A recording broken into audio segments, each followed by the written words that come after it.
Bismillahirrahmanirrahim. Alhamdulillahi Rabbil Alamin.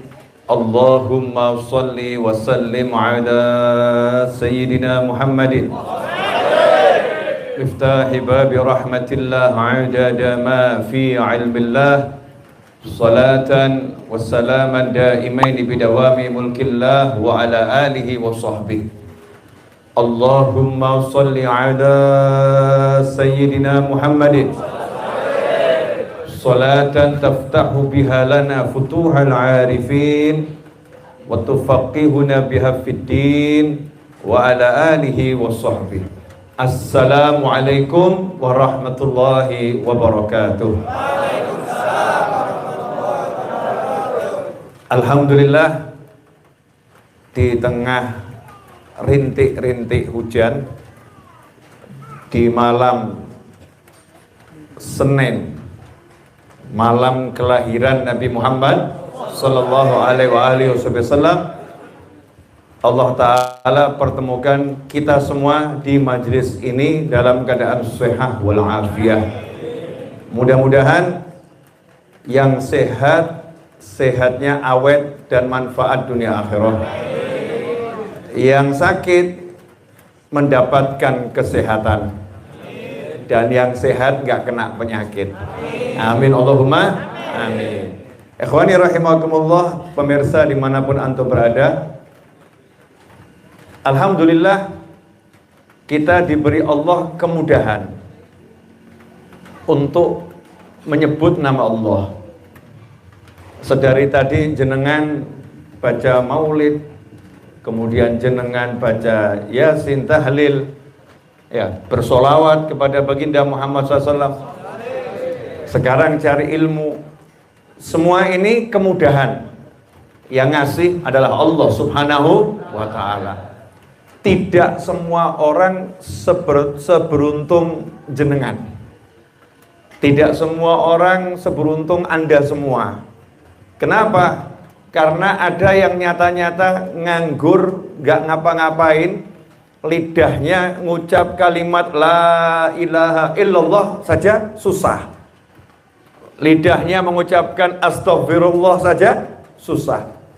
Lidahnya mengucapkan sholawat susah. Padahal lidahnya masih nganggur. Ya bukan lagi ngobrol sama orang, ya bukan lagi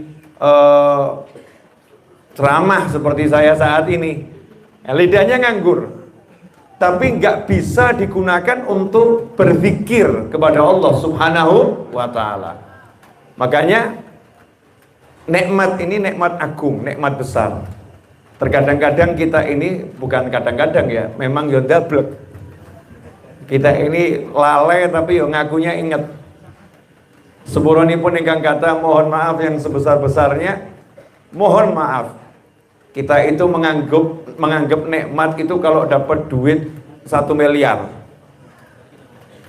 Seandainya sekarang jenengan dapat duit 1 miliar, pasti wajahnya sumringah. Betul atau betul? Sumringah. Berseri-seri, ditanya sama orang, kok sumringah? Rabi meneh ta? Dijawab enggak. Manten anyar ta? Enggak. Lah kok sumringah? Dapat 10 M misal begitu ya. Dapat 1 miliar, 10 miliar, 20 miliar, 30 miliar, semuanya seneng. Ya wajar. Namanya juga dapat duit banyak, seneng ya wajar. Tapi yang gak wajar itu, bisa sholat kok gak sumringah itu loh. Bisa sholat kok gak seneng itu. Bisa sholat kok merasa itu biasa-biasa saja. Bisa sholat itu bukan biasa, bisa sholat itu luar biasa. Kenapa? Kamu punya uang 1 triliun, kalau nggak sholat neraka mengincar. Betul tak betul? Punya uang 200 triliun tapi nggak mau sholat, azab kubur mengancam. Betul tak betul? Punya uang sebanyak uangnya orang-orang terkaya di dunia tapi tidak sholat, yo hati-hati. Bisa jadi kalau sampai meninggal nggak sholat, yo na'udzubillah min dzalik. Tempatnya itu menurut ilmu syariat susah masuk surga. Menurut ilmu syariat, zahirnya begitu. Tapi kalau kita udah sholat, meskipun melarat, miskin, gak punya duit, maka orang yang sholat itu orang kaya. Karena orang kaya itu bukan orang yang banyak duit, tapi orang yang kaya itu yang tahu siapa yang menciptakan dia, tahu menggunakan karunia-Nya untuk Allah Ta'ala, tahu yang namanya iman pada Allah Subhanahu wa Ta'ala, tahu bahwasanya hidupnya sementara, nanti dia akan kembali dan tujuannya surga. Itu orang yang kaya raya. Orang yang kaya itu orang yang udah nggak butuh. Nah, kalau masih butuh namanya kaya atau miskin? Uangnya 10 miliar, 20 miliar, 30 miliar, tapi butuh terus. Sama abang becak nggak punya duit, uangnya cuma 100 ribu. Ya, nyantai-nyantai saja. Awamu kok nyantai neng apa? Gak butuh. Nah, makan cukup, pisang goreng nikmat. Nah, tidur, neng becak melungker enak kok. Nikmat. Lah kamu butuh apa? Orang butuh apa-apa. Sholat, zikir, ngaji, sholawatan, maulid, udah nikmat saya, nggak nyari yang lain. Ini sugih, ini kayanya luar biasa. Sementara yang udah punya miliar-miliar, sholat nggak bisa, zikir abot, ya naudzubillah min dzalik. Nah kadang-kadang, bukan kadang-kadang, kita ini ya begitu itu. Kalau dikasih duit merasa itu nikmat yang luar biasa. Tapi sholat sunnah fajar 2 rakaat dianggap biasa-biasa saja. Makanya sholat sunnah fajar tidak dikejar. Makanya subuhnya telat. Kenapa? Karena nggak mendengarkan sabda Nabi Muhammad Sallallahu Alaihi Wasallam, 2 rakaat sholat sunnah fajar khairum minad dunya wa ma fiha. Atau kama qala sallallahu alaihi wasallam, bisa sholat sunnah 2 rakaat sebelum sholat subuh yang namanya sholat sunnah fajar itu lebih baik daripada mendapat dunia dan segala isinya. Dunia dan segala isinya itu termasuk ya macam-macam loh ya, nggak usah dibahas ya. Dunia dan segala isinya. Manusia termasuk isinya enggak? Termasuk. Punya kekuasaan yang luas, punya harta yang banyak, punya gunung-gunung emas, itu kalah sama orang yang sholat sunnah fajar 2 rakaat. Bisa sholat sunnah fajar 2 rakaat, sugih itu kaya luar biasa. Nah permasalahannya, dari kecil kita ini dicekoi sesuatu yang salah, dan pelakunya ini ya kita-kita ini orang tua yang salah. Beda dengan orang-orang tua dulu. Orang tua dulu nggak ada yang ngomong sama anaknya, nak sekolah yang pinter ben sugih, nggak ada. Betul? Nggak ada. Orang tua dulu, nak ya ngaji, ya nak sholat, betul. Biar apa? Berkah swarga, uripmu barokah swarga. Nggak ada kalimat ben sugih, itu nggak ada. Nah, sekarang ini bapak-bapak dan ibu-ibu, anaknya dicekoi ben sugih, duit. Begitu besar anaknya minta duit terus, orang tuanya yang bingung. Anak kok minta duit terus? Yang ngajari ibunya, yang ngajari bapaknya. Coba kalau bapak ibunya nggak ngajari minta duit, ngajarinya zikir, nak sholat, nak ngaji, nak pengajian dia. Nak tadarus, nak maulid, nak sholawat, nak. Maka nanti anaknya mintanya juga sama, bu, yuk pengajian, bu, yuk sholawatan, pak, ayo nyantri, pak, ayo ngajaknya semua ke akhirat. Tapi kenapa sekarang ini anak-anak kok yang diomongkan duit? Karena memang orang tuanya yang diobrolkan duit. Bapak-bapak ngobrol sama istrinya, nggak nanya sama istrinya, wudhumu bener gak? Tak tes ya wudhumu bener gak? Ini para suami, siapa yang sudah ngetes wudhu istrinya? Atau minta dites, bu tolong wudhuku tesen. Rodo alus ya. Sayyidina Hasan dan Husain radhiyallahu ta'ala anhuma ketika mau membenarkan wudhunya orang tua, ada orang tua wudhunya salah. dua cucu Nabi Muhammad SAW mau membetulkan wudhunya orang yang wudhunya salah.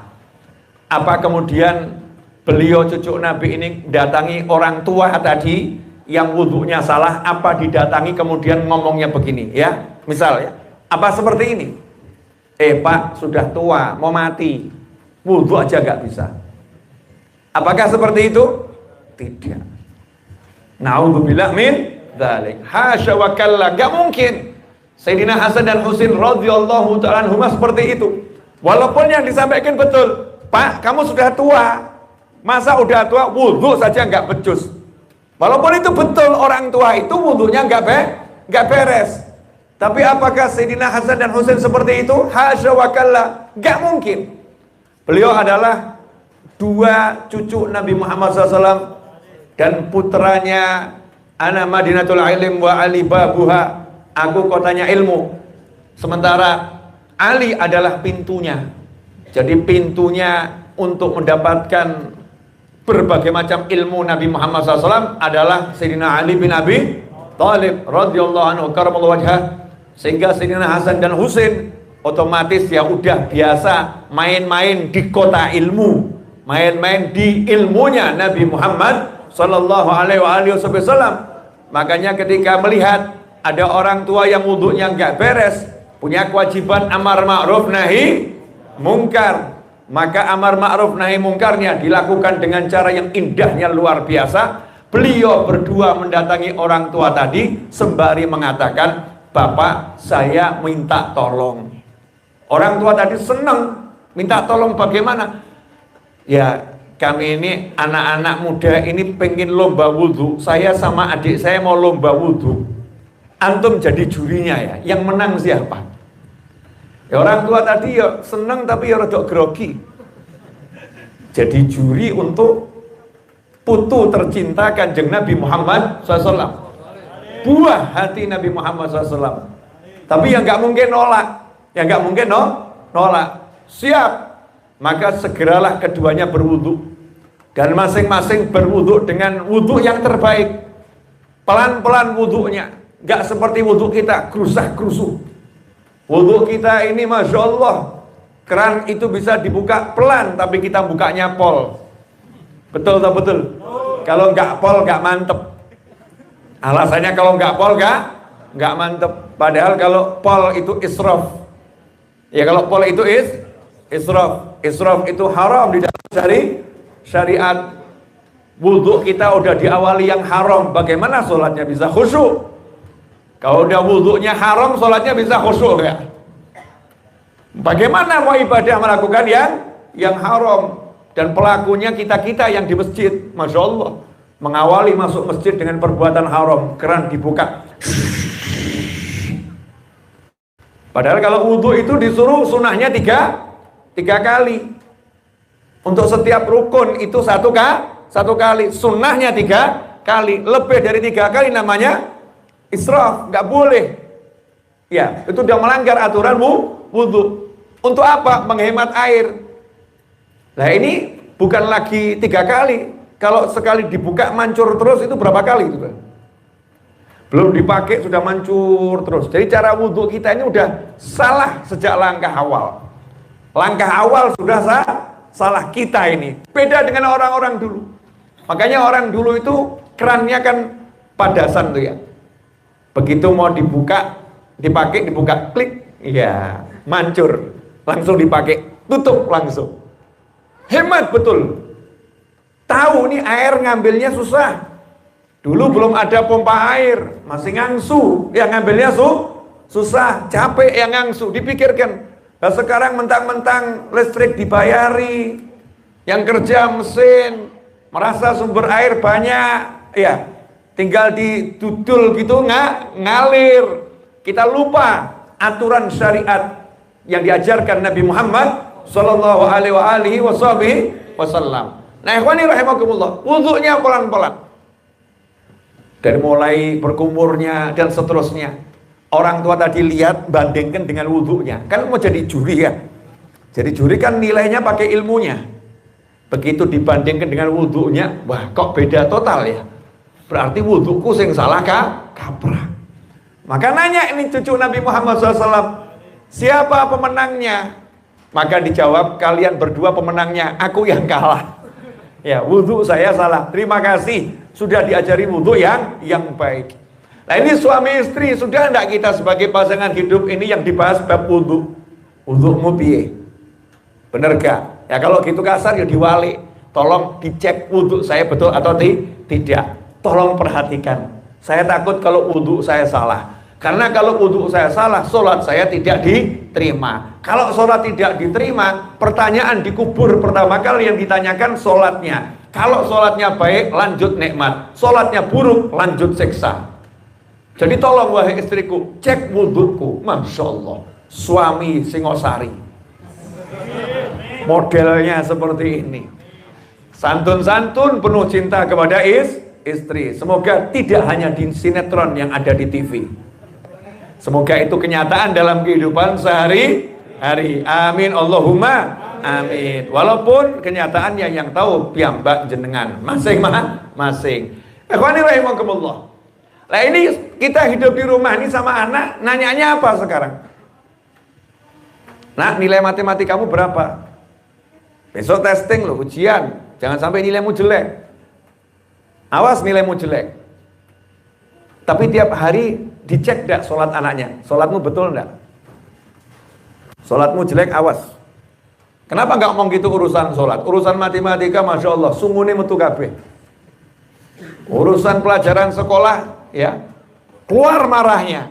Urusan pelajaran hidup, selamat dunia akhirat, sholat gak dipikirkan, dianggap enteng-enteng saja. Siapa pelakunya? Kita gak usah ngurus orang lain. Kita belajar gimana anak-anak kita biar jadi orang yang luar biasa. Caranya ya kita harus nanya kepada mereka urusan-urusan akhiratnya dan urusan dunia yang akan bawa kebahagiaan akhirat.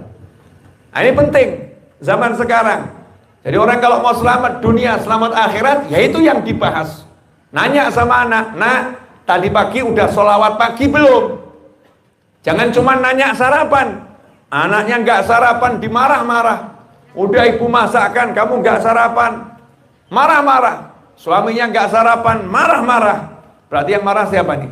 Istri atau suami? Istri. Judul yang masak siapa? Istri. Emang suami biasa masakan buat istri? Oh Masya Allah, suami Singosari. Alhamdulillah, jadi kan dilayani oleh istri. Berarti istri Singosari luar biasa, ahli melayani para suami. Masya Allah.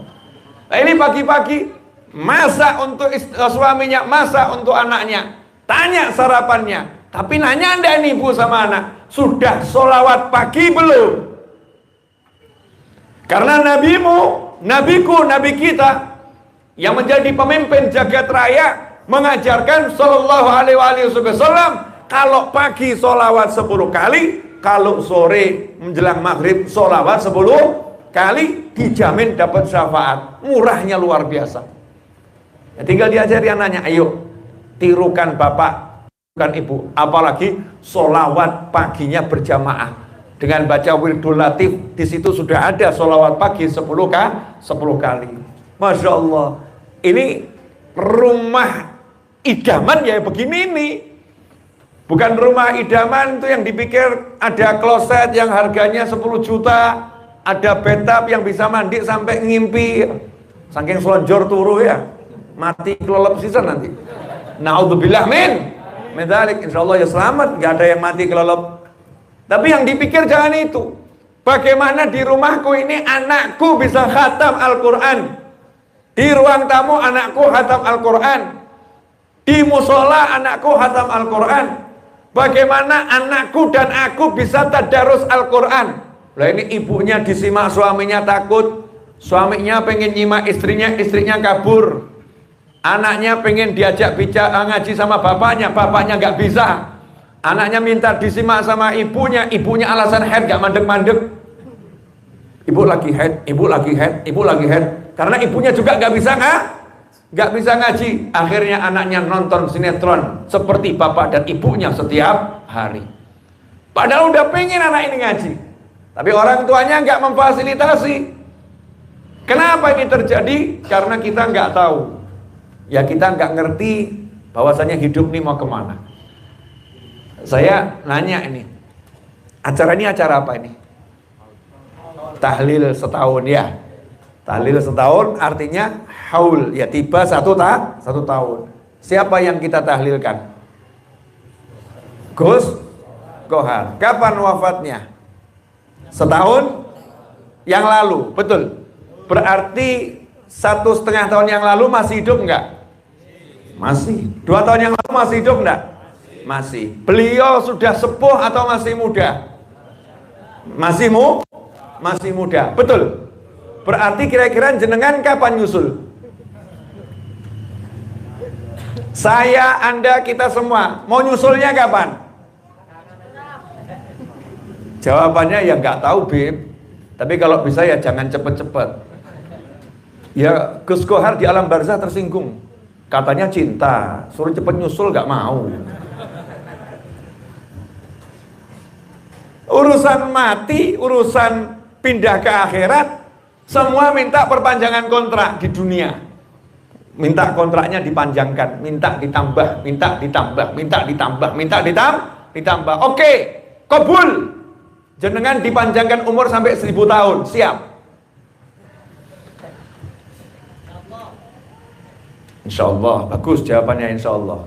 Tapi coba dicek dulu. Istrinya meninggal, dia masih hidup. Oke, bisa nikah lagi, sip. Nikah lagi. Umurnya dia 100 tahun, istrinya meninggal, anaknya meninggal, umur 200 tahun. Bahasa putunis entek. Terus hidup sendiri sama jalannya udah gak jelas.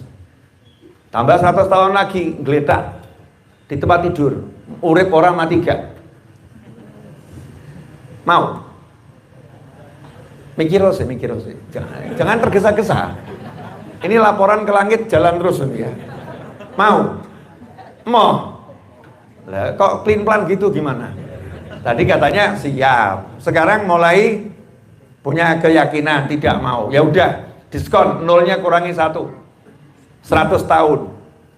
Oke, mungkin masih agak masuk akal ya. 100 tahun masih siap.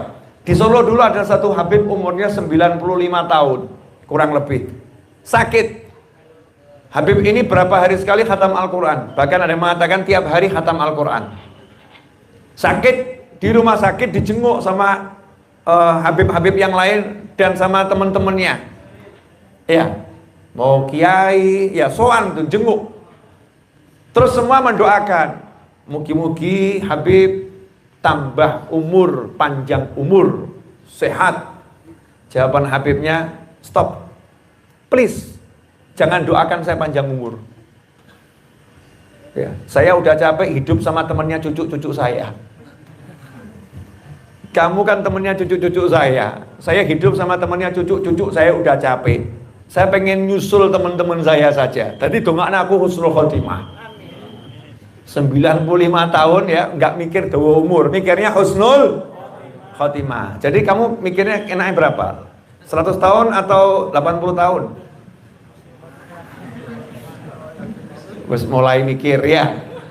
Ya husnul khotimah, kita nggak bahas husnul khotimahnya nih, bahas umurnya dulu. Umur ini, ternyata umur kita ini yang nggak bakal meleset. Wong sudah dikasih tahu oleh Allah Ta'ala kok. Yang menciptakan kita kan Allah, nggak ada yang lain. Allah udah ngasih tahu kita lewat Nabi Muhammad Sallallahu Alaihi Wasallam. Rasulullah udah ngasih tahu umur umatku 60 sampai 70 tahun. Itu rata-rata di kuburan ya segitu, 60 sampai 70 tahun. Berarti setelah menginjak umur 60 tahun masih hidup, berarti sudah dekat. Sudah dekat? Hadir nggak orang yang umurnya 60 tahun ini? Nah, berarti sudah dekat. Nggak apa-apa ngomong gitu loh ya. Oh itu fakta. 60 tahun berarti sudah usia mati. Usia mati. Wilayah kematian 60 sampai 70 tahun. Tapi yang namanya mati nggak nunggu 60 sampai 70 tahun. Saya kaget waktu dengar berita wafatnya almarhum putra Kiai Haji Arifin Ilham rahimahullah, Ustadz Amir ya, Muhammad Amir Az-Zikra. Semoga Allah merahmatinya di alam barzakh sana, menjadikan kuburnya sebagai taman-taman surga, meletakkan ruhnya bersama para nabi, para siddiqin, para syuhada dan para sholihin, dan bersama ayahnya tercinta, dan dijadikan yang ditinggalkan ibunya maupun saudara-saudaranya mendapatkan ketabahan, kesabaran, dan bisa meneruskan perjuangannya dengan penuh kemudahan dan pertolongan. Amin Allahumma amin. Saya masih ngobrol hari Ahad, 2 minggu kemudian dengar meninggal. Ya kaget saya, Allah, anak muda itu. Barusan ajak ngobrol, saya ajak bercanda di ceramah, saya guyon di ceramah bersama beliau rahimahullah. 2 minggu kemudian wafat. Terus ya mikir aku kapan? Mesti ya jawab, sejak lah awakmu angkat selesai. Aku belakangan saja, kalian berangkat duluan. Mesti kan mikirnya begitu ya, sama orang lain kan begitu kita. Oh saya belakangan aja lah, dia berangkat duluan. Bahkan setan itu menghias. Begitu kita mau ingat mati, setan akan mengarahkan, itu dulu yang pantas mati, umurnya udah sekian. Itu dulu yang pantas wafat, umurnya udah sekian. Kamu masih muda. Namanya maut gak kenal usia. Yang penting kontraknya menurut catatan Allah habis, maut selesai. Mau sehat, gagah, perkasa, gak punya penyakit, ganteng, pol, kalau kontraknya habis tetap mati. Walaupun sakit udah gak bisa gerak, walaupun udah gak bisa ngapa-ngapain, komplikasi 80 penyakit. Tapi kalau yang nama kontraknya belum habis, dimati-matikan gak mati-mati. Cabut alatnya ben mati, gak mati. Tambah melek. Kaget itu. Kok tambah melek itu ya? Kenapa? Kontraknya belum habis. Wah, ada itu, naudzubillah min dzalik. Ada orang bunuh diri setelah jatuh dari sekian lantai ya, ternyata gak mati. Gak mati tapi ya gak urip. Hidupnya gak enak. Naudzubillah min dzalik. Kadung remuk. Tapi yang gak mati lama. Kenapa seperti itu? Ya kontraknya belum habis. Kenapa saya ngomong seperti ini? Mau nyadarkan diri saya sendiri. Ini majelis hall yang ini meden-medeni. Iya, namanya hall ya. Yang mati masa nggak ngingetkan kematian. Majelis tahlil masa nggak ngingetkan kematian. Harus diingatkan dulu. Makanya judul ceramah saya di YouTube saya masa depan. Tadi saya ketik judulnya masa depan. Habib kapan mikir ceramahnya? Nggak mikir. Tadi ngasih judul saja. Mau ngomong apa juga nggak ngerti. Yang penting megang mic ngomong. Gitu aja kok repot. Nyantai. Nah, karena usia kita ini mahdud terbatas 60 sampai 70 tahun. Terus kita nanya, habis mati ngapain? Asik ya. Saya ditanya, Habib dari Singosari kemana? Balik Solo. Karena asal saya dari Solo, saya ke Singosari cuman mau ceramah, selesai saya ya balik ke Solo. Betul kan ya? Nah, saya nanya sama jenengan asalnya dari mana? Solo. Antum, saya, kita semua asalnya dari mana? Dari alam akhirat, alam dar, alam arwah, alam ruh. Terus kita dititipkan di perut ibu. Perut ibu itu besar atau kecil? Ojo kurang ajar. Perut ibu besar atau kecil? Ojo kurang ajar. Ngomong weteng ibu lemu kan ya, kurang ajar. Besar ibu kurang ajar dong. Perut ibu besar atau kecil? Kecil, langsing, iya. Kemasukan kita belum tiba-tiba jadi apa? Membesar. Bukan besar, membesar. Perut ibu yang kecil tiba-tiba membesar. Sebesar-besarnya pembesaran itu selama 9 bulan, kira-kira besar banget atau tetap sempit? Ya tetap tambah sempit. Kenapa? Karena ruangannya itu tidak berubah. Yang berubah adalah ukuran bayinya. Ngesuk terus. Bayinya ngesuk. Sempit. Dari alam yang luas dimasukkan ke alam yang sempit. Kenapa dimasukkan ke alam sempit? Karena itu pintu. Alam sempit perut ini adalah pintu. Pintu untuk kemana? Masuk alam dunia. Jadi alam perut ini adalah pintu untuk masuk alam dunia. Nanti selesai di alam dunia, dikembalikan ke alam akhirat. Inna lillahi wa inna ilaihi rajiun. Kami miliknya Allah dan kami kembali kepada Allah. Balik ke alam akhirat harus lewat pintu. Makanya nggak ada judulnya kuburan jembar, nggak ada. Saya akan buat kuburan yang luasnya 5 hektar. Boleh luas kuburannya, tapi kuburanmu tetap sak kotak. Betul ya? Sak kotak, kecil 1 kali 2 meter. Kenapa kecil? Pintu.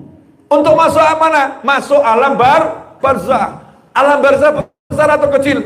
Besarnya luar biasa. Nanti mau masuk alam mahsyar, alam akhirat, dikeluarkan lagi lewat pintu. Nggak ada ujuk-ujuk dari barzah gitu ya, alam mahsyar, enggak. Dikembalikan lagi lewat pintu. Maka nama alamnya alam kebangkitan, bangkit. Tapi udah dirubah ini dunianya. Jadi padang mahsyar yang luar biasa. Setelah itu disidang. Setelah disidang digiring ke neraka atau dihantarkan ke surga. Mudah-mudahan kita termasuk yang dihantarkan ke surga. Amin Allahumma amin. Dihantarkan ke surga, sampai di depan surga harus melewati yang namanya jembatan. Jembatannya itu kebetulan bawahnya namanya neraka.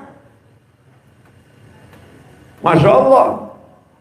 Kalau sudah diantarkan ke surga lewat jembatan ini kepleset, ya nyemplung neraka. Makanya jangan cuma diantarkan ke surga, sampai dimasukkan ke dalam surga. Karena ada orang-orang yang sudah dihantarkan ke surga, di depan pintu surga diseret ke neraka oleh anaknya. Ya Allah, jangan masukkan orang ini ke dalam surga. Karena dia tidak pernah mengajarkan aku sholat. Aku tidak bisa sholat gara-gara dia. Jadi bawa dia masuk neraka bersamaku ya Allah. Ada pula istri-istri nanti yang nyeret suaminya. Makanya Pak, kadang-kadang tuh istri sudah di dunia ruwet, akhirat yang meruweti. Kadang-kadang loh ya. Sama seperti suami Bu, suami juga begitu. No. Ada suami-suami yang begitu juga ada itu. Gak usah kita jelaskan ya. Yang suami gak usah dijelaskan. Istri aja dulu. Istri dulu. Karena ini majelis para suami, bapak-bapak ini di sini pemirsa, ini banyak suami-suami. Jadi saya akan menjelaskan nih istri-istri yang akan menyeret suami ke neraka. Istri-istri yang nggak pakai jilbab, istri-istri yang ngumbar aurat, rok mini dan seterusnya. Istri-istri yang tidak mau sholat, suaminya membiarkan, bahkan suaminya senang. Dik, kamu kalau jilbaban tuh kok kurang ayu ya Dik ya. Bukan Dik ben ayu. Jadi aku tadi wong lanang gagah loh, enggak ada wong itu ayu neng jalan. Masya Allah. Sebagai suami aku akan merasa gagah kalau aku nanti gandeng kamu di mal-mal seperti bawa cewek cantik, ternyata itu istriku. Jadi senang kalau suaminya istrinya telanjang tuh senang. Istrinya pakai rok mini senang. Istrinya pakai kacamata hitam, rambut terurai. Wah, Masya Allah, jaketan sisa. Bangga dia, gandeng. Suaminya sholat, bukan gak sholat. Suaminya sholat. Zikir suaminya, zikir. Ngaji, mungkin ikut sholawatan suaminya. Di akhirat suaminya diantarkan ke surga. Gara-gara punya amal soleh yang banyak. Tiba-tiba istrinya melayu ngoyak. Kira mau ikut ke surga, ternyata nyeret. Ya Allah, ini laki yang satu ini ya Allah, please yang satu ini jangan izinkan masuk surga. Kenapa? Karena dia tidak pernah perintahkan aku sholat, dia tidak pernah perintahkan aku tutup aurat, dia tidak pernah mengajarkan aku yang namanya puasa, dia tidak pernah mengajarkan mana yang haram, dia tidak mengajarkan mana yang baik, dia biarkan aku, bahkan dia suruh aku buka aurat ya Allah. Jadi kalau aku ke neraka, dia harus ikut sama aku. Masya Allah. Mungkin-mungkin gak hadir nih orangnya nih. Gak hadir di sini kan tidak hadir di situ. Tidak ada di dunia nyata dan tidak ada di dunia maya. Mudah-mudahan ini hanya khayalan Habib Novel belaka. Mudah-mudahan ini lebihnya Habib Novel ya. Habib Novel lebih. Insya Allah nggak ada istri model begitu dan tidak ada suami model seperti itu. Tapi nanti kalau ada, ya ngeri. Diseret. Ansifli. Ya Allah tolong. Jadikan suamiku ini bertanggung jawab atas semua tindakanku. Makanya, suami-suami jangan takut nasihatin istri. Mau nasihatin istri aja takut. Masya Allah. Beraninya sama orang lain, sama istrinya nggak berani. Kalau sama orang lain, haram, haram, berani. Sama istrinya, dedek haram, dek, haram, haram. Saja aneh-aneh, jasa suci awakmu. Kono metu kono, ruwet lanang gitu. Masya Allah. Kenapa kita harus mengkerut gitu? Jangan takut sama istri, takutlah sama Allah Ta'ala. Tapi ya jangan kasar sama istri. Takut sama Allah, berani nasihati istri, tapi nasihati dengan cara yang dibenarkan oleh Allah dan Nabi Muhammad Sallallahu Alaihi Wasallam. Tegas santun. Tegasan santun. Kalau sudah, wa ma'alaika illal bala. Tugasmu hanya nyampaikan. Dong ngeyel terus ya wis. Itu bukan tanggung jawab mula lagi. Boleh dilanjut? Baru 36 menit saya bicara. Kopi sudah menjadi dingin saudara-saudara. Karena kopi Malang di Singosari ya, gerimis di sana tadi ya. Walaupun sumuk ini ya, tapi kan tetap udaranya udara dingin. Jadi ya kopinya sebelum menjadi kopi es atau es kopi, mari silahkan diminum saudara-saudara. Ya, bagi yang belum dapat kopi, bayangkan saja, insya Allah nanti di rumah masing-masing dapat. Amin. Alhamdulillah. Alhamdulillah. Ini yang nonton di YouTube baru sekitar berapa nih yang bareng 287. Ya, tapi yang gonta-ganti wallahu alam nggak kelihatan di sini. Ini malam Senin nih, pada kemana nih? Halo subscriber, where are you? Where are you?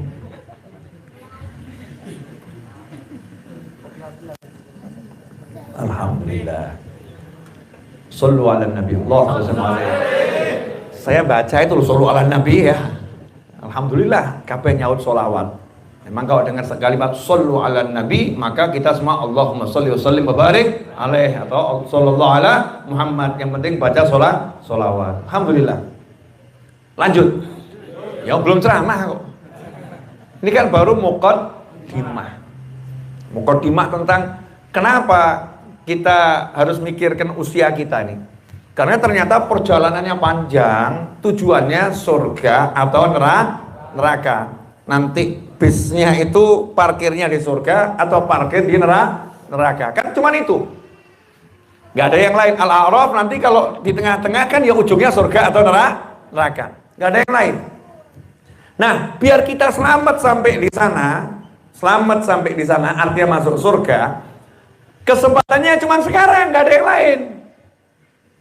Kalau sekarang kita manfaatkan, wal asri innal insana lafi khusrin illa alladhina amanu wa 'amilus solihati wa tawasaw bil haqqi wa tawasaw bis sabr. Allah yang bilang itu wal asri, demi waktu, pakai waw sumpah. Allah sumpah kan. Kalau kita nggak denger ya kebangetan.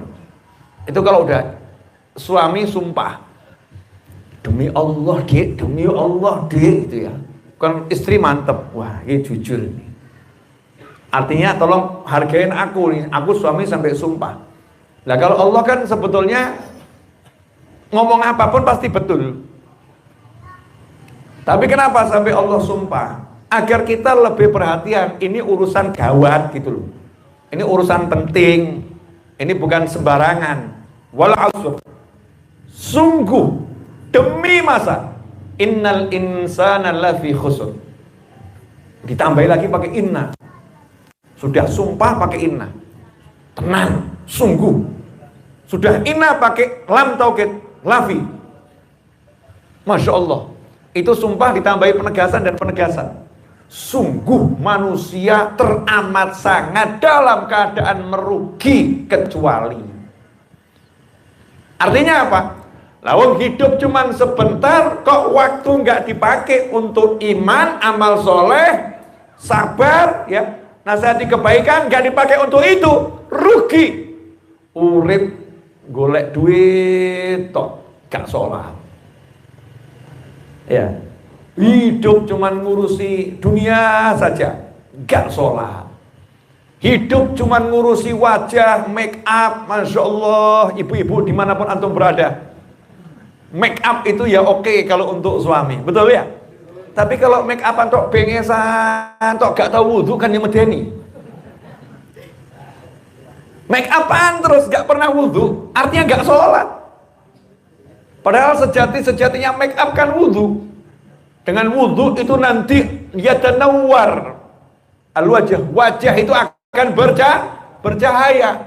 Wajah itu kalau udah bercahaya, walaupun dilihat oleh manusia, wujudnya welek pol sak dunia, dilihat akan menyenangkan. Kenapa? Karena tertutup oleh make up namanya an-nur. Nah, kamu pakai make up harga 2 juta, make up 10 juta, perawatan dokter harga 10 juta tiap bulan, biar wajahnya kinclong, biar lihat indah. Iya, itu kalah sama make up wudhu. Cuman ibu-ibu kalau dikasih tahu begini sama suaminya, alasanmu papa ngirit. Oh, kamu pelit, gak mengeluarkan duit buat istri. Alasannya make up wudhu saja, make up wudhu saja. Bukan alasan. Cek wanita-wanita solihah zaman dahulu kala, gak bengesan, gak bedaan.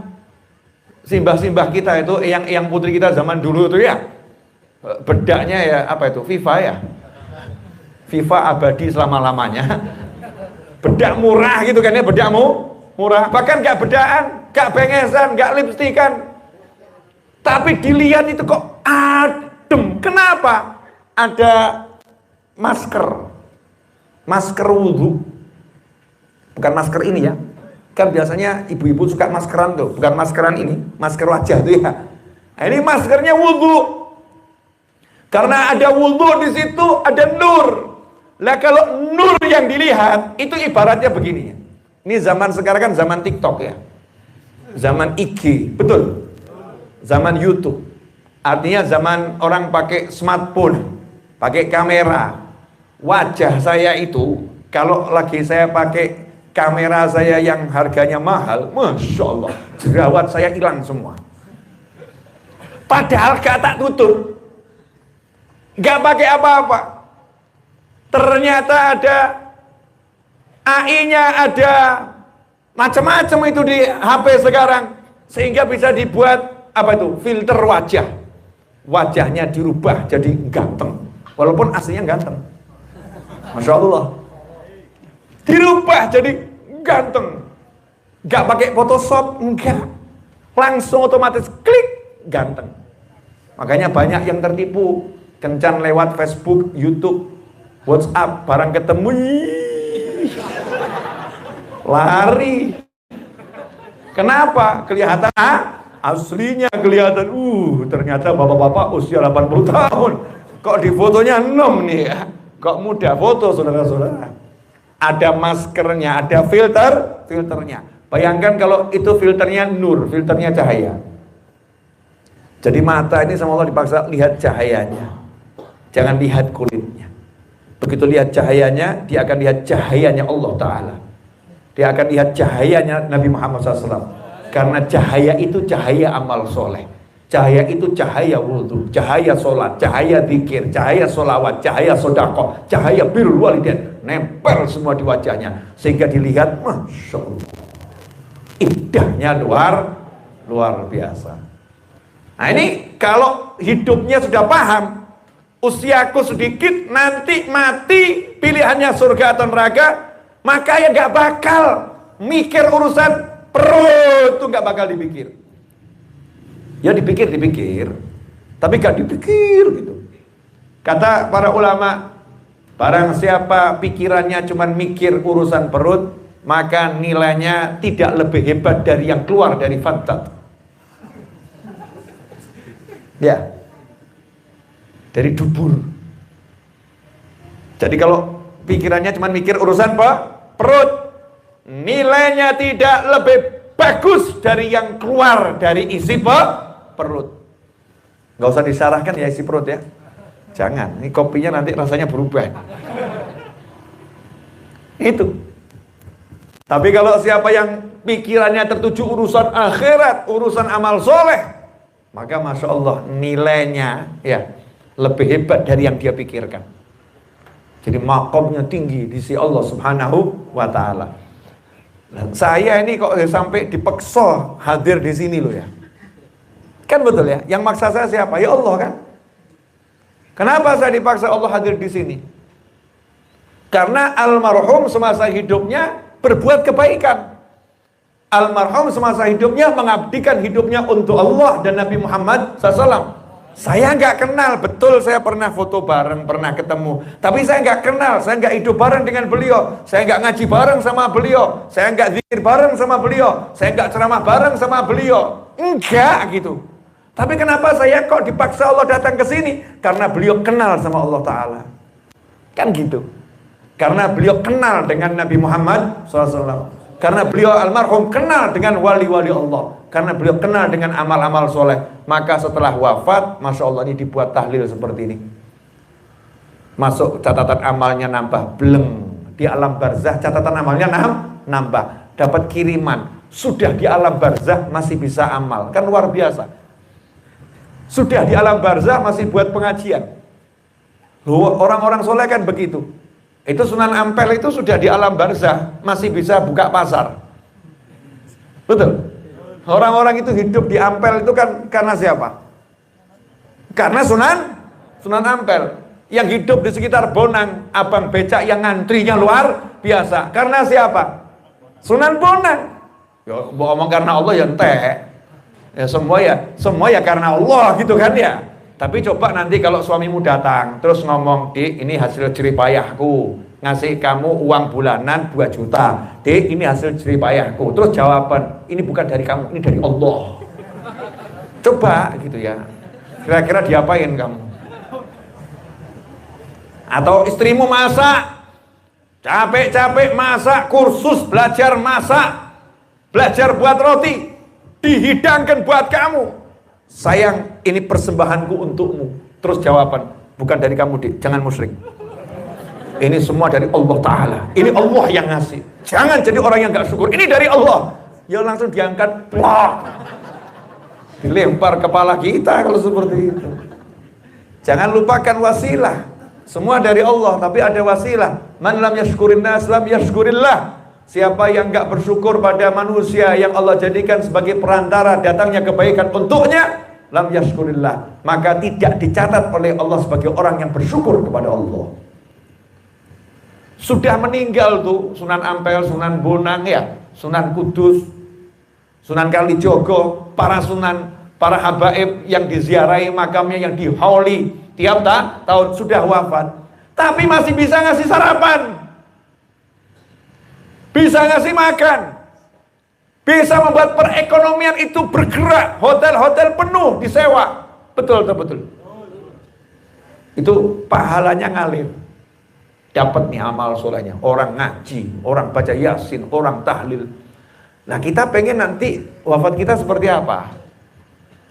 Mati terus entek, kubur rampung, atau habis dikubur terus amal soleh atas nama kita jalan.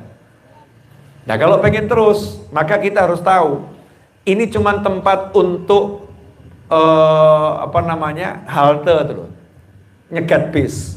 Nanti bisnya akan datang. Maka di halte jangan lama lama. Jangan buat aneh-aneh di halte, duduk yang manis nunggu bis. Nanti kalau di halte sibuk main game, bisnya datang lewat. Ya lewat. Kehilangan kesempatan. Maka gunakan betul waktu ini untuk amal soleh, biar nanti kalau dibawa sama bis ke akhirat, jelas tujuannya surga. Ikhwani rahimakumullah, salah satu tabungan terbesar kita untuk jannah itu namanya anak. Anak itu tabungan terbesar untuk jannah. Jadi masa depan kita yang paling besar itu ditentukan bagaimana kita mengelola anak-anak kita. Kalau anak kita ini kita kelola untuk Allah dan Rasulnya, maka nanti masa depan kita cerah. Makanya doanya itu kan, Rabbana hablana min azwajina wa dzurriyyatina qurrata a'yunin waj'alna lil muttaqina imama. Ya, jelas. Nah, jadi kalau kita pengen tentrem hati kita, kalau kita pengen senang hidup kita, jadikan anak kita kalau dilihat itu adem. Dilihat adem bagaimana? Anak kita udah balik nutup aurat, dilihat adem. Anak kita sudah balik ternyata menjalankan sholat 5 waktu, dilihat adem. Anak kita ketemu kita orang tuanya, suaranya langsung direndahkan, lagi ngobrol sama orang lain keras, teriak mungkin ketawa-ketawa. Begitu kita lewat, langsung suaranya dilirihkan sambil mengatakan, itu ibu saya, itu ayah saya. Bangun, kemudian menghampiri kita, cium tangan kita. Masya Allah, itu anak yang adem. Jangan jadi anak yang na'udzubillah min dzalik. Orang tuanya masuk rumah, anaknya duduk di kursi, kakinya diangkat, nggak marani orang tuanya, nggak menyapa, nggak bukakan pintu, acuh tak acuh. Na'udzubillah min dzalik. Ikhwani rahimakumullah. Nah, ini saya dapat satu pelajaran dari YouTube malam hari ini. Ada yang komentar tadi, mau masuk channelnya Habib Novel, ada tulisan dikenai pembatasan usia, tidak bisa dibuka, kan begitu. Karena kalau kita live streaming itu ada 2 pilihan. Konten ini untuk dewasa atau untuk anak-anak. Saya selalu buat untuk dewasa, karena kalau untuk dewasa bisa dikasih chat. Kalau untuk anak-anak tidak bisa dikasih chat. Nah, kalau untuk dewasa, ketika daftar YouTube-nya, channelnya itu, ya usianya tidak usia dewasa, usianya anak-anak, ngarang-ngarang ngawur usianya, otomatis tidak bisa masuk. Paham ya? Kalau YouTube saja bisa mengenali dari usiamu, dilarang nonton dia, lah kira-kira surga bisa nggak mengenali kamu untuk masuk atau tidak? Kalau kamu nggak punya 2 kalimat syahadat, ditolak mentah-mentah sama surga. Ini yang mau masuk YouTube tadi itu, HP-nya HP loh, internetnya bagus, HP-nya oke, internetnya oke, misal begitu ya. Internet saya lancar Habib, handphone saya bagus Habib. Kok nggak bisa masuk, kenapa? Usiamu ditolak. Saya hidup di dunia ini amal soleh bagus, gak pernah berbuat kejahatan, tapi kenapa saya ditolak masuk surga? Gak punya 2 kalimat syahadat. Jadi pentingnya 2 kalimat syahadat itu luar biasa. Perbandingan semacam ini mudah-mudahan buat kita jadi sadar, oh ngono, penting ternyata 2 kalimat syahadat, super penting. Gak ada 2 kalimat syahadat, yang lain gak dianggap sama Allah subhanahu wa ta'ala. Lanjut. Alhamdulillah. Saya bukan Al-Habsyi, alhamdulillah bisa duduk di sebelah Habib Novel Al-Habsyi. Saya Al-Idrus. Ibu saya yang Al-Habsyi, guru saya yang Al-Habsyi. Kalau marga saya Al-Idrus. Ini sambil nyapa pemirsa, ada apa toh ya? Tidak apa-apa, nyantai aja. Majlis-majlisnya sendiri kok. Iya, namanya apa nih pondoknya? Raudhatul Ihsan, betul? Betul kan? Majlis saya di sana namanya apa? Ar-Raudhah. Itu memang podo-podo mirip-mirip kan ya. Yang sana Raudhah, yang sini Raudhatul Ihsan. Kurang lebih sama namanya. Lanjut. Alhamdulillah 54 menit 30 detik. Udah lama lu. Dereng. Lan jenengan kan nembe lenggang ba'dal maghrib lah. Kula kan bidal saking Solo zuhur. Lebih duki, terus ngaos. Terus pripun? Rati pripun jenengan niku. Kok kados boten gadah perasaan. Tapi leres namanya juga lelaki, memang lelaki itu kan kurang punya ngeleh-ngeleh awake dhewe. Alhamdulillah la haula wala quwata illa billah. Jadi hidup di dunia sebentar. Saya ini umur 46 tahun. Berarti 2022 nanti insya Allah bulan Juli, masih nunggu Juli, itu nanti masuk 47 tahun, masih setengah tahun lah lagi. Kalau nyampe, ya insya Allah nyampe lah, insya Allah. So, aku pengen urip dawa, awakmu mangkat aja ngajak-ngajak gitu ya. Berangkat kok ngajak-ngajak, berangkat aja sendirian. Nanti saya susul, tapi nanti setelah umur saya lebih dari 100 tahun. Ya, sehat wal afiah. Kalau minta sama Allah harus gitu. Tala umru wa hasuna amaluh. Panjang umurnya, baik amalnya. Itu yang harus kita minta. Nah, ikhwani rahimakumullah. Terbatas umur. Saya 46 tahun masuk 47 tahun. Itu saya mikir, kalau saya masuk dalam kelompok usia 60 sampai 70 tahun, rata-rata itu ya, umur umat Nabi Muhammad SAW. Anggap angka yang kecil 60, berarti kalau 46 kurang 14 tahun lagi. Betul?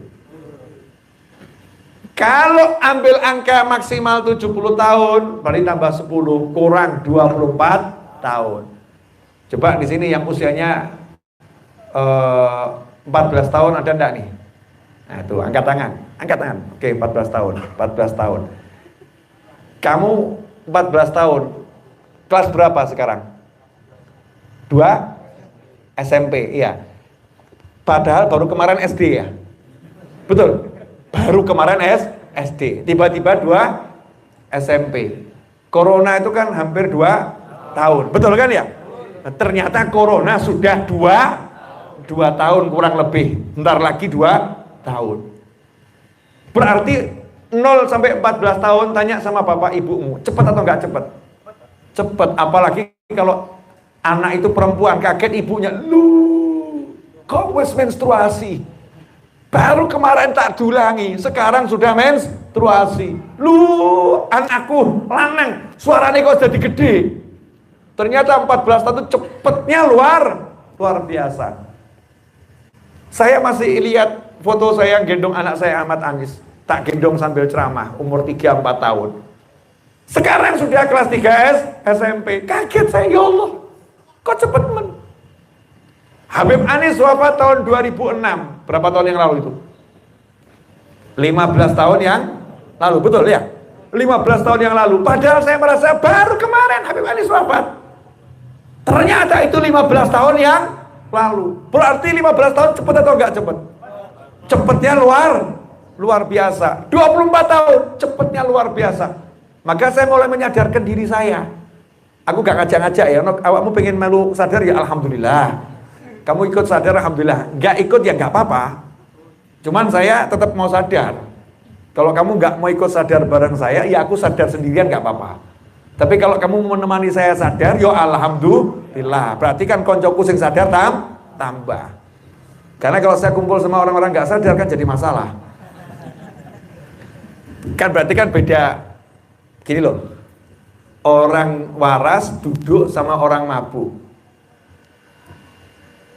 Itu kira-kira bisa nyambung atau susah nyambung itu? Ini contoh ini, orang waras ketemu orang mabuk. Yang mabuk bilang, kok panas yo? Nah, yang gak mabuk ngomong, loh adem seperti ini, gelap gulita, dingin seperti ini kok bilang panas. Peteng piye toh? Menggenas ini padang kayak gini kok. Wah ini matahari bersinar terang seperti ini, panasnya luar biasa. Kamu kok bilang malam dingin itu gimana? Kata yang mabuk. Yang nggak mabuk ngomong, sadaro, ojo mendemai. Kan gitu.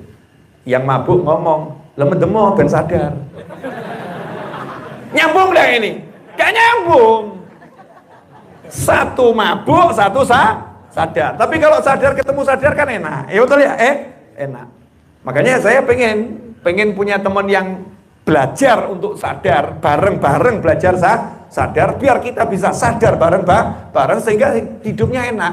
Suami istri, itu kalau yang sadar cuma suaminya, istrinya enggak, mesti mumet. Suaminya bilang, "Dik, sudah tua, aku udah tua, bentar lagi mati. Jangan lihat drama Korea terus. Ya sesekali mbok tonton iki cek rodok mending. Tapi nak terusan di, ya Allah di wis tua. Ngaji gak terus-terusan, kok drama Korea mbok tonton terus." Kata istrinya, "Wong lanang kurang hiburan ya kaya awakmu. Kamu pria kurang hiburan, gaptek, gak tahu nikmatnya nonton drama, gak ngerti kamu. Wes, ojo soalim. Sar mati-mati ose aku carry." Masya Allah. Ini yang sadar suaminya, istrinya belum sadar. Kira-kira bisa nyambung enggak ini?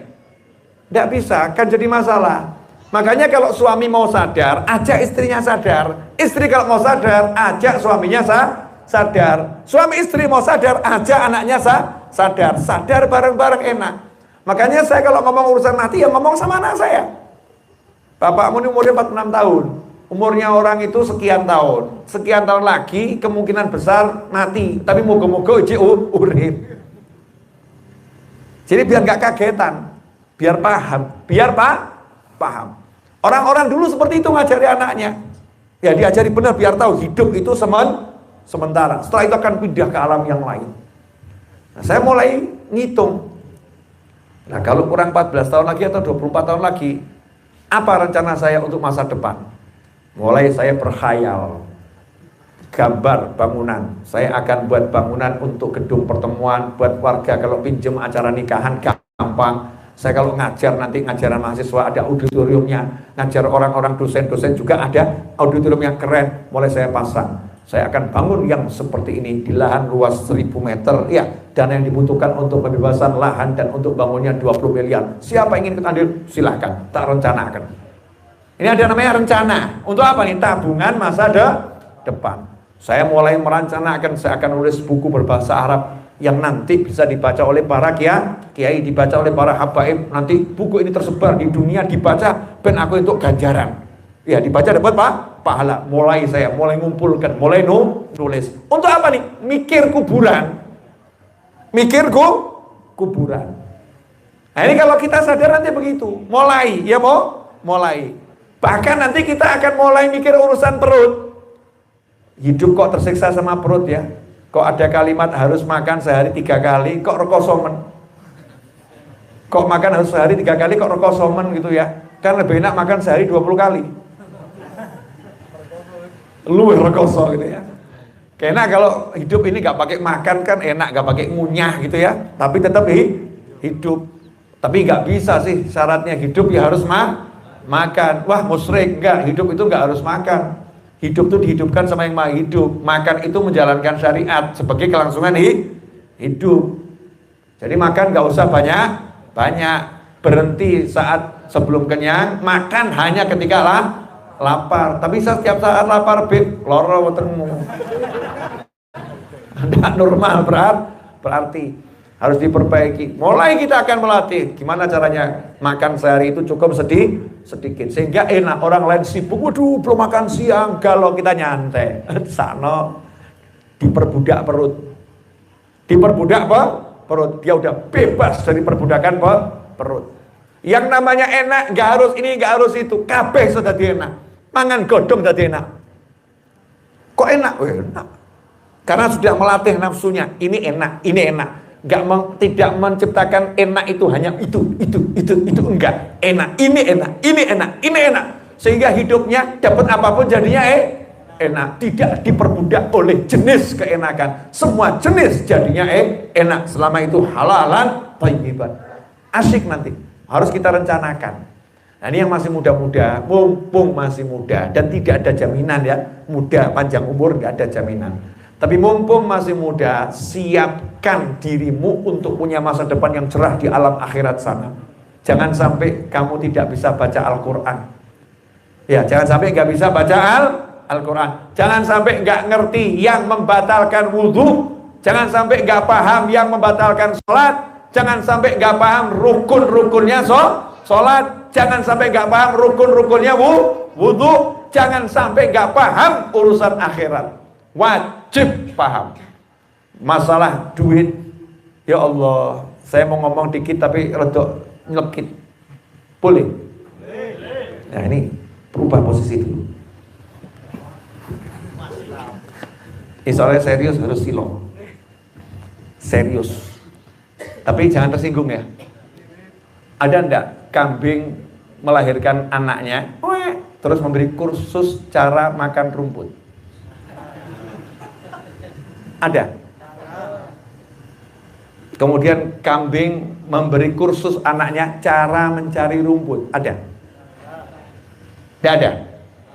Kemudian kambing dengan intens mengatakan pada anaknya, hati-hati anak, saat ini lahan-lahan di Singosari sudah dibangun jadi perumahan, sudah dibangun jadi pertokoan. Lahan kita untuk rumput semakin habis.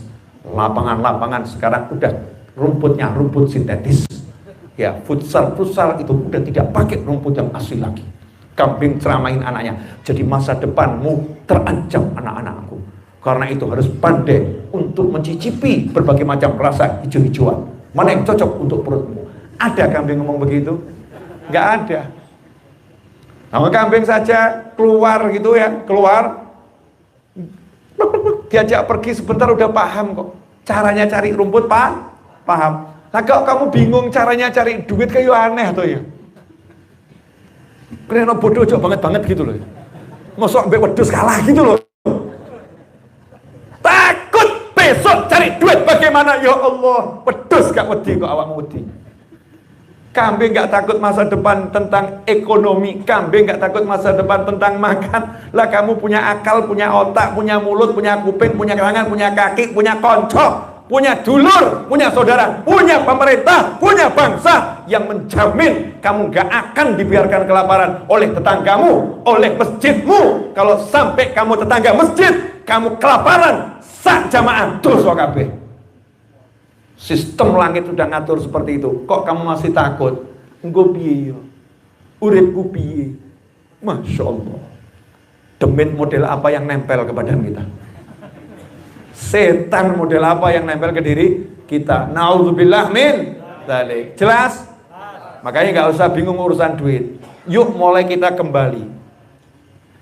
kembali belajar yang wajib, belajar yang harus, belajar sholat, gimana yang namanya tumakninah. Ya Allah, saya gak sedikit lihat orang sholat itu gak ada tumakninahnya. Sehingga kalau menurut ilmu syariat yang saya pelajari, sholatnya gak sah. Makanya saya takut kalau lihat orang sholat, takut saya harus ngajari soalnya. Lah kalau saya noleh ngajari itu kan repot. Jadi lebih baik sholat di saf awal, terus lihat tembok, selesai. Ya, di saf awal lihat tembok, gak kelihatan apa-apa selain tembok di depan. Kalau sholatnya di belakang kan setan ngelirik banyak ya, lirik ngarepmu. Banyak itu setan yang ngajar kita ngelirik. Wah, begitu ngelirik di depan kelihatan pantat-pantat yang terbuka. Ketika rukuk, auratnya terbuka. Ya, itu kalau ibu-ibu mungkin begitu sholat, Masya Allah, banyak yang tanpa disadari rukuhnya bagusnya Masya Allah, tapi kakinya kelihatan.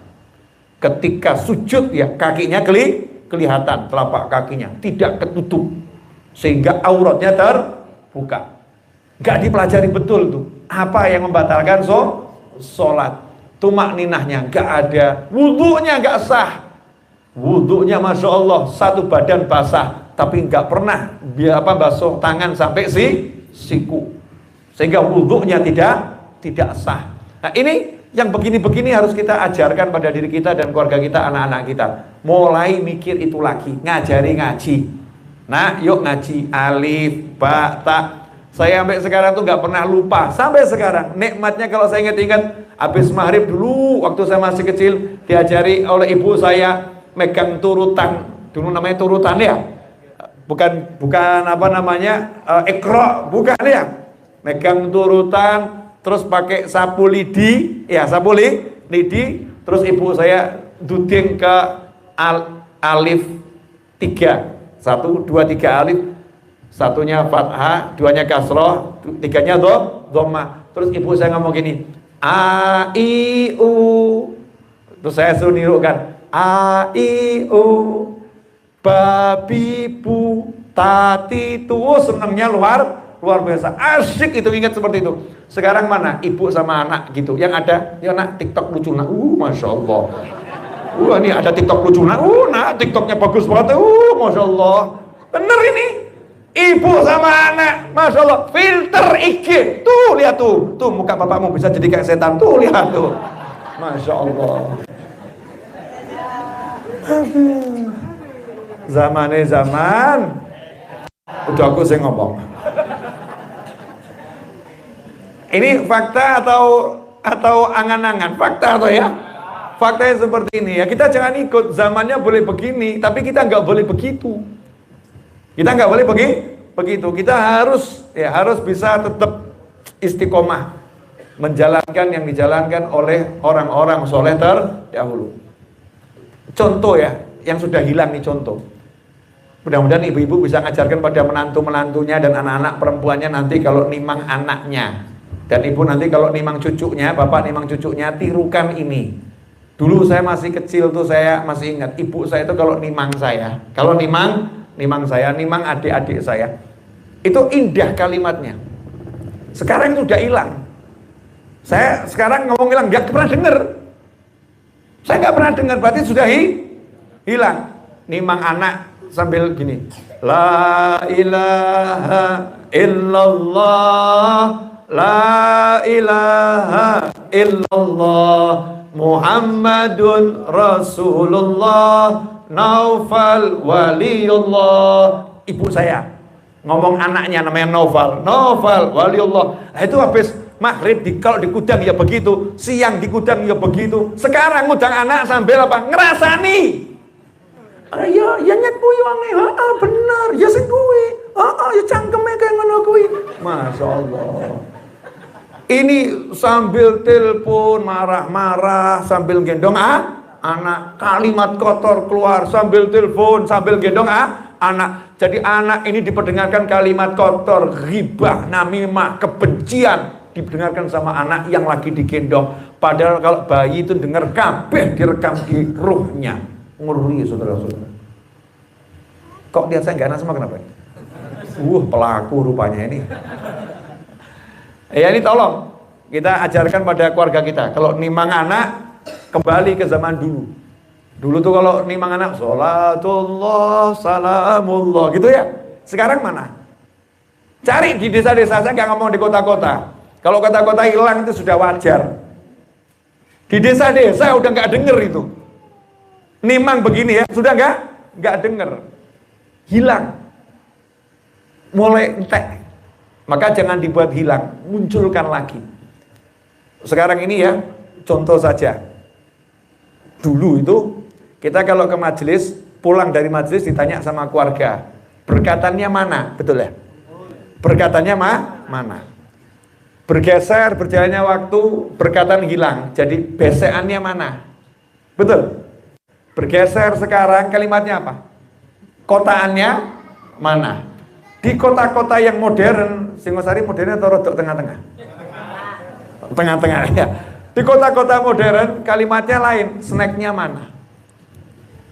Snacknya mana? Kata berkatan itu hilang. Lah emang orang dulu tuh kalau bagi berkatan nggak pakai besek? Pakai besek.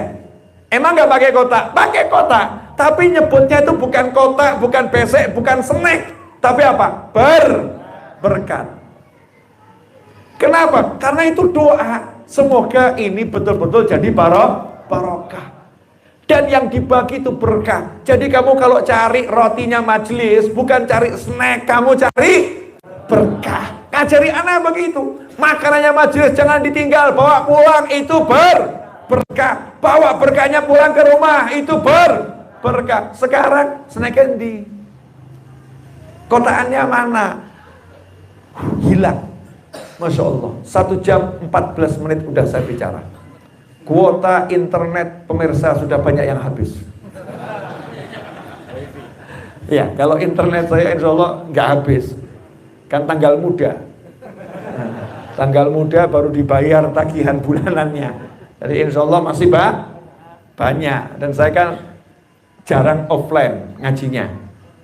Online dari rumah. Kalau di rumah kan internetnya internet bulanan yang memang unlimited. Kalau handphone ini ketika saya online ngaji offline. Saya dapat online lewat handphone. Dan offline saya itu sudah sangat jarang. Dulu kan cita-cita saya kalau masih ingat, saya sering ceramah di Riyadul Jannah, di Malang, Singosari dan sebagainya.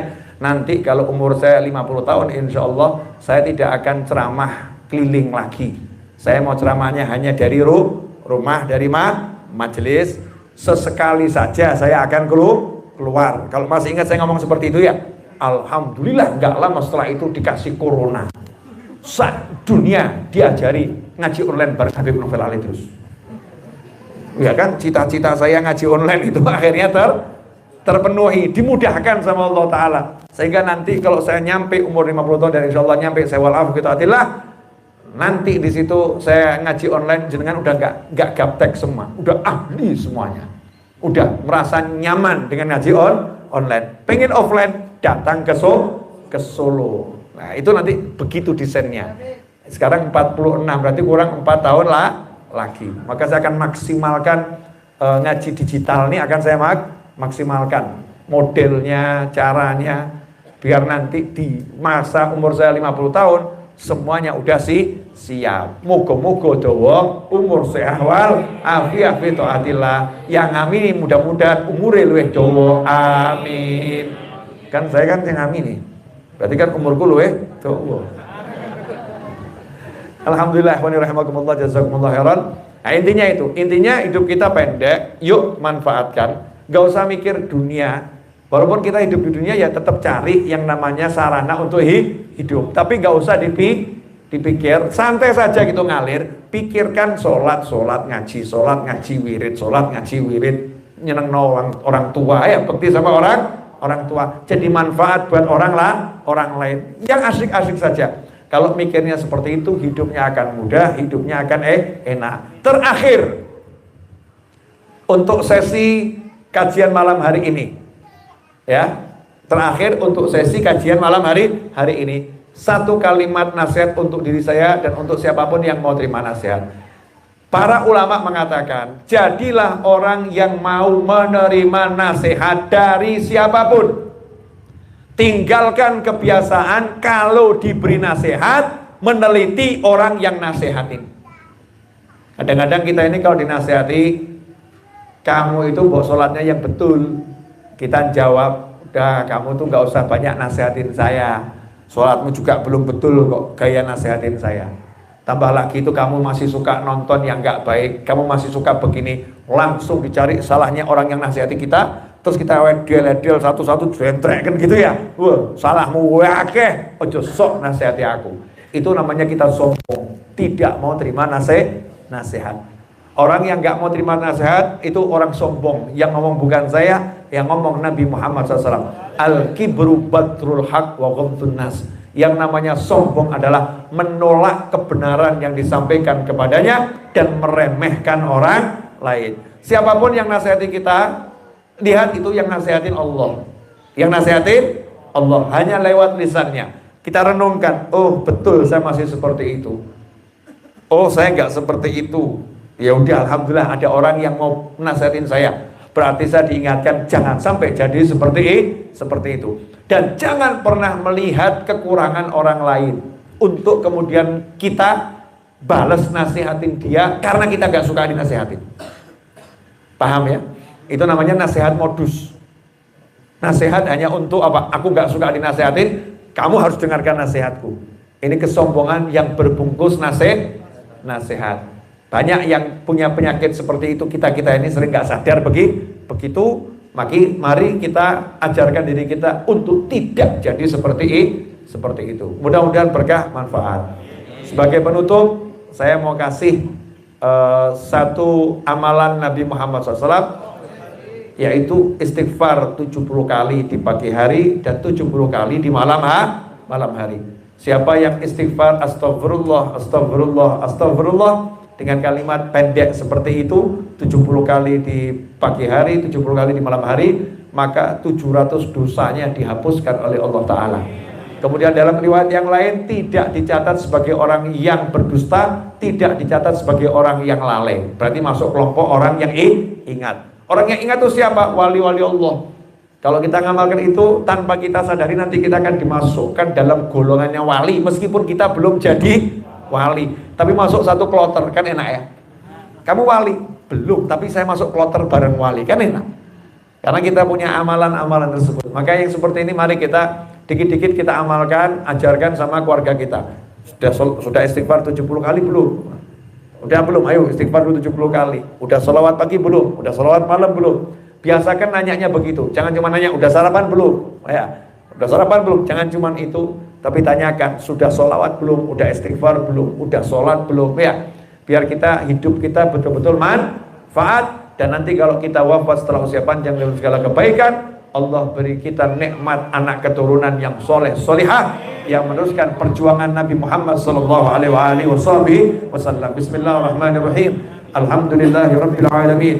Allahumma salli wa sallim ala sayyidina Muhammadin miftahi babi rahmatillah adada ma fi ilmillah salatan wa salaman daimain bidawami mulkillah wa ala alihi wa sahbihi. Allahumma ighfir lana wa liwalidina.